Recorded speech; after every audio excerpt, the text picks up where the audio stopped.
Alright, hey guys, this is Randy again. Of course, what today is April 21st, 2020, and of course, this weekend, I'm not sure if everybody knew, or well, this is for posterity's sake, but we did have another set of tornadoes that came through this Friday.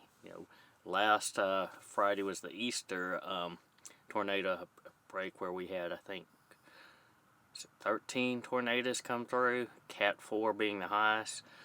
And I think this Friday we had storms. It wasn't as bad here in Jackson area, but of course south of here they got it. I think it was a Puckett area. I think they're calling it the Puckett hurricane or tornado, and I think it got to a Cat 3, and it was on the ground for I think 6 miles or so. So it's just been some crazy weather we've had lately. But I I'm not sure if there were any deaths in this one, but I don't know, we'll see. I haven't actually watched the news on this. I've been so busy doing other stuff. But did want to let's see, what was our count for COVID? We are at presently 4,274 confirmed cases with 159 deaths. Let's see, within the United States, we have 799,619 confirmed cases. 73,373 people are recovered, with 42,906 deaths. Worldwide, we are at 171,249 deaths. So this keeps going and going. I know our governor, of course, last Friday announced that he would open up lakes and beaches and all that stuff yesterday. So that happened at 8 o'clock, but he extended the stay-at-home for another week. We'll see. I'm sure the boat ramps were packed and all that stuff yesterday.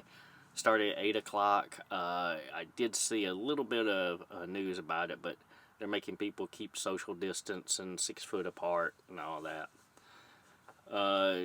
Haven't heard anything else about it. I'll probably at some point this week call my friend at the Clarion Ledger, who's a sports writer or the outdoors writer, and find out what exactly happened. I'm sure a lot of good old boys are definitely enjoying it. Let's see, we're extending another week. It's going to be interesting. I think we're actually pushing it a little bit too soon, for the simple fact that he's stating that the numbers are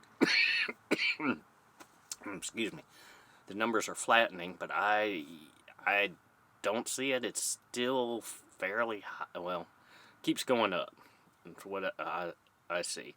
Now, I don't know if that's just because this is previous infections and whatnot, but I did talk to my friend who did have it, and I think I had talked a little bit about that.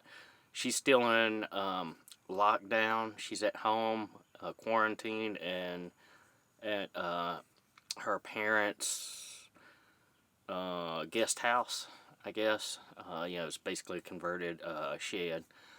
But she's staying there, and just as far as I know, she's doing fine. It's just she says she's feeling better, but she's having a lot more coughs. So hopefully that's just the virus getting out of her system. We don't know. Talked to my friend in Amsterdam, and he told me when they went in quarantine, he was, well, first of all, he was over there with his girlfriend.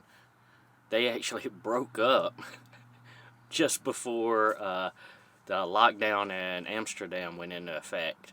So he's over there with his now ex and staying there until they get the clearance to actually travel. But he said what was interesting when they did the lockdown there is that there wasn't a run on toilet paper, there wasn't a run on food, or as much. It was everybody was in line for the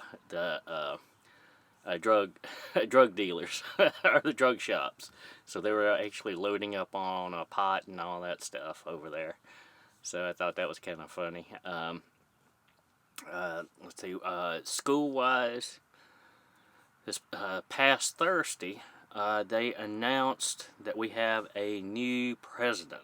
You know, Dr. Muse retired, is retiring June 31st. I think he's been with the school since 72 or something like that. I'd have to look it up.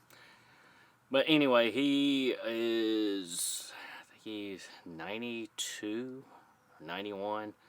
So he's finally retiring, and we're getting this Dr. Stephen Vasic, who is, he seems like he's a progressive guy.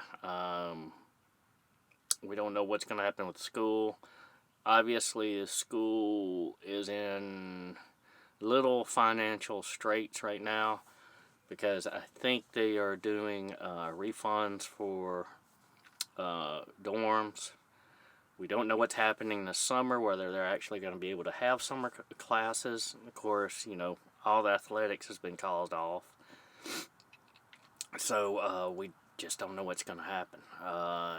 We did waive the CPAS test, the state did.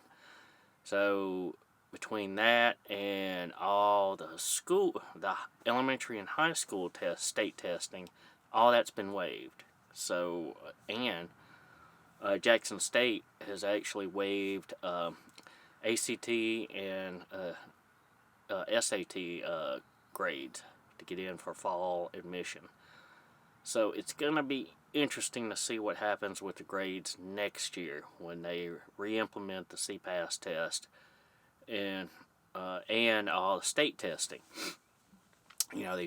These students are getting pushed up, going to the next grade, and I talked to a gentleman whose wife is a principal at one of the elementary schools here, and just like all of us in post-secondary and university level, a lot of the students aren't doing their online classes. Parents aren't making them.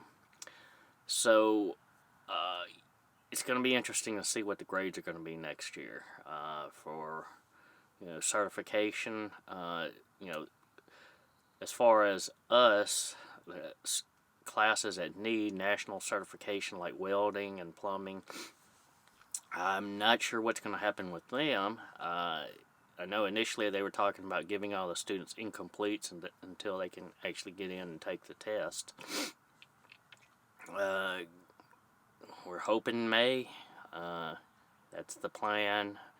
Don't know right now. I haven't heard anything else, so we'll see what happens with that. But hopefully everybody's doing their homework and not doing like these elementary and secondary students are doing, and basically taking a super extended spring break and sitting around playing games and not doing anything, because unfortunately it's going to show next year. We'll see what happens, and I hope you guys are doing well. Take care.